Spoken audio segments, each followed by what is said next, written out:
Bonjour, bienvenue dans ma cuisine. Aujourd'hui je me suis pas habillé en chef parce que je voulais faire une petite dédicace à une copine que j'ai en Inde et qui m'a offert ce joli pull. Dédicace à toi Priyanka. Nous allons préparer aujourd'hui une tarte à l'oignon ou quiche à l'oignon. Pour ça, il me faut de la farine, de l'eau, du beurre, un œuf et du sel. Et je vais vous montrer comment on fait les pesées sans salir plein de matériel. Alors, pour faire ma pâte brisée, j'ai besoin de deux récipients. Un pour mettre la farine et le beurre, et un autre pour mettre l'eau, le sel et le jaune d'œuf. La première chose que je fais, je vais peser mon eau, 50 grammes,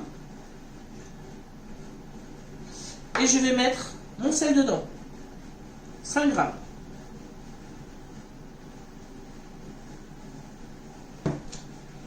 Comme ça, l'eau va faire fondre le sel et on ne va pas le sentir dans la pâte, il va être bien dissous.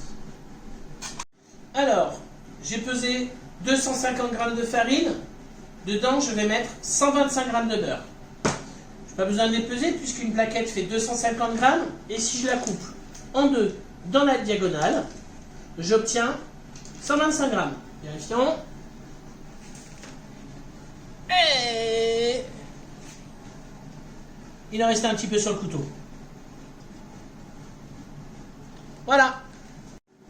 Alors, j'ai ma farine, j'ai coupé mon beurre en petits morceaux, et maintenant je vais faire ce qu'on appelle sabler le beurre dans la farine.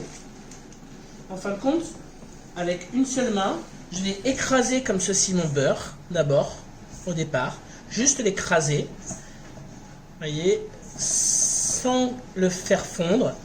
Et ensuite, je vais tout simplement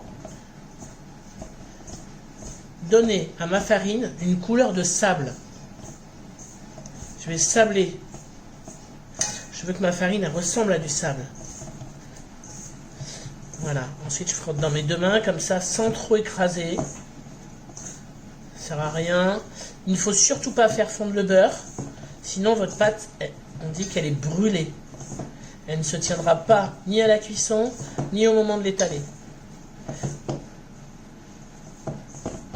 Voilà. Là, j'ai obtenu, on voit bien que ma farine, elle est devenue jaune. Elle a une belle texture. On dirait presque du sable. Voilà ce que c'est sablé, de la farine avec du beurre. Alors, mon eau et mon sel a fondu dans mon eau. Je vais y rajouter maintenant mon jaune d'œuf. Et je vais le mélanger comme ça. On le fait la dernière minute pour pas que le sel cuise mon œuf. Voilà. Je vais faire une petite fontaine dans ma farine. Et je vais venir déposer mon eau, mon sel et mon œuf. Et là maintenant, tout simplement, avec toujours la même main, je vais faire une boule. Sachant que la pesée est pile poil, normalement, je ne dois plus rien avoir, ni sur les mains, ni dans mon récipient.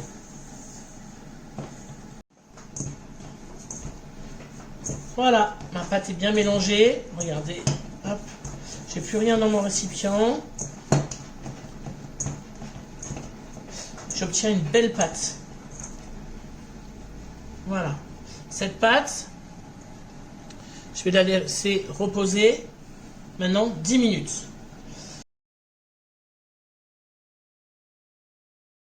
Alors, pour le reste de la recette, j'ai besoin d'huile d'olive, d'herbe de Provence ou de thym et d'oignons. Ces oignons, je vais les émincer. Donc, tout simplement, je vais les couper en deux et les émincer finement.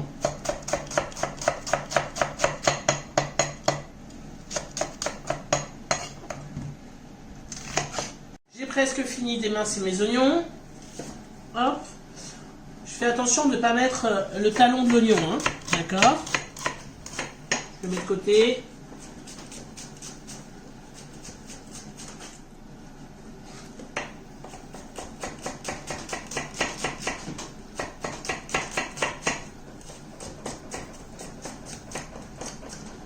Voilà. Mes oignons c'est émincé. Maintenant, je vais pouvoir les cuire à l'huile d'olive. Donc, je prends un grand récipient. Et je vais cuire mes oignons. Tout ça, je le fais pendant que ma pâte repose. Comme ça, je ne perds pas de temps.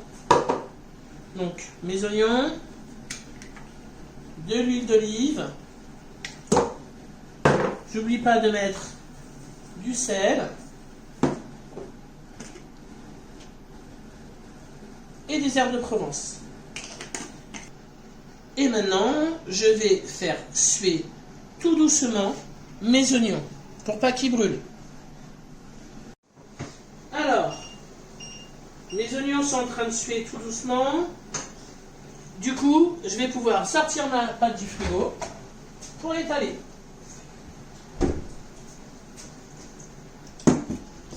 Je mets un petit peu de farine pour pas que ça accroche. Je forme d'abord mon cercle. Moi, j'utilise un petit peu de matériel professionnel, j'avoue. Ce qui est beaucoup plus facile pour l'étaler. Donc, la technique, c'est toujours d'avant en arrière. Je fais un quart de tour, avant, arrière, pour pouvoir avoir quelque chose de rond. Et après, je fais des petits quarts de tour, comme ça. Et mon rouleau doit toujours aller d'avant en arrière, toujours.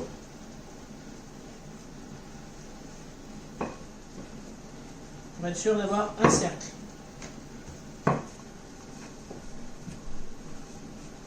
Là, je pense que je suis bien. Je vais tout simplement maintenant prendre ma pâte pour l'emmener sur mon cercle. Et là, tout simplement. Alors nous, on a un terme culinaire où on dit qu'on va foncer le cercle. Foncer, ça veut dire garnir avec la pâte. Attention que les angles soient bien remplis. Alors, bien sûr, hein, vous pouvez le faire dans un moule à tarte normal. Moi, j'ai un peu de matériel, donc je m'en sers. Puis après, je peux enlever l'excédent.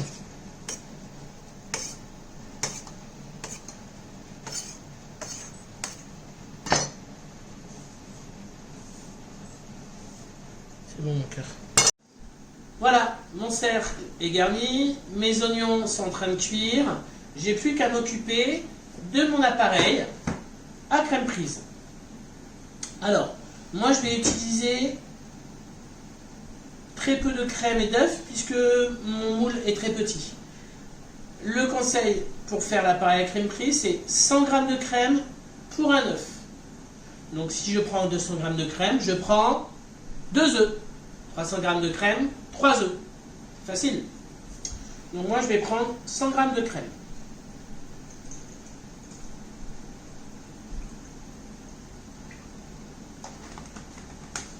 Et je vais prendre un seul œuf.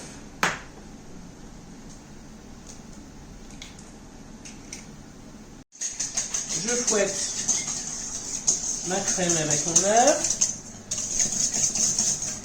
Je vais mettre du sel. Attention à l'ouvrir du côté petit. Et puis, moi j'aime bien aussi mettre du poivre. Donc là, c'est un moulin que j'ai fait avec tous les poivres que j'ai ramenés de tous mes voyages. Vietnam, Inde, Thaïlande. Il y a des écorces de muscade, Sri Lanka, Kerala.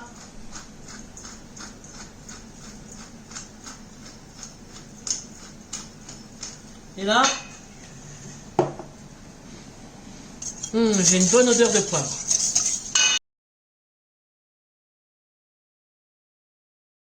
Voilà, mes oignons sont cuits.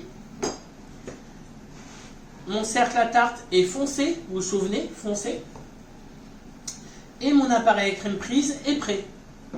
Je n'ai plus qu'à garnir maintenant ma tarte. Donc je dépose mes oignons. Attention, il ne faut pas qu'ils soient trop chauds. Ça, je les ai fait refroidir un petit peu dans un autre récipient. Alors, on ne tasse surtout pas, vous allez voir pourquoi. On ne tasse pas les oignons, on les place juste comme ça. Et je vais mettre maintenant mon appareil à crème prise dans le centre. Et je vais faire en sorte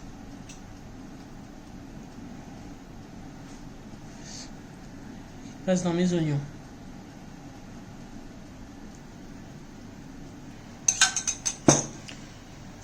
Alors, on a le choix. Soit je peux la cuire comme ça, ou pour les gourmands, je peux mettre des gruyères râpées. Alors, vous l'avez compris, je suis gourmand, donc moi, je mets du gruyère. Voilà. Bien la garnir avec bon gruyère râpé, fromage râpé ou emmental. Voilà, j'ai plus qu'à cuire ma quiche aux oignons. Pour ça, je vais la mettre dans un four que j'aurai préchauffé quelques minutes avant, 160 degrés, pendant à peu près 40 à 50 minutes. Ce sera à moi de vérifier la cuisson de temps en temps.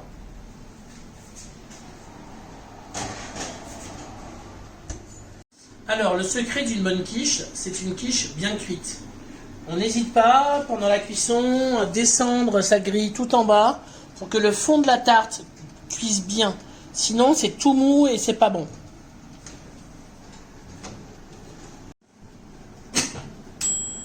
Ah, ma quiche est cuite. J'ai plus qu'à la prendre. Et la glisser délicatement dans un plat. Je vous ai préparé aussi des petites quiches, regardez, qu'on peut faire à l'apéro. Alors, les amis, n'oubliez pas qu'en France, une quiche, c'est normalement avec des lardons. On appelle ça une quiche lorraine. Ça s'appelle une tarte à l'oignon. Je dis ça pour les puristes. N'oubliez pas que dans votre quiche, vous pouvez la faire avec ce que vous voulez. Vous pouvez mettre des légumes, du poisson, des crevettes. Il vous suffit de savoir faire la pâte brisée et l'appareil à crème prise. Et vous pouvez aussi faire toutes les tailles que vous voulez. Pour l'apéritif, c'est bien sympathique d'avoir des petites bouchées comme ceci. Bon appétit!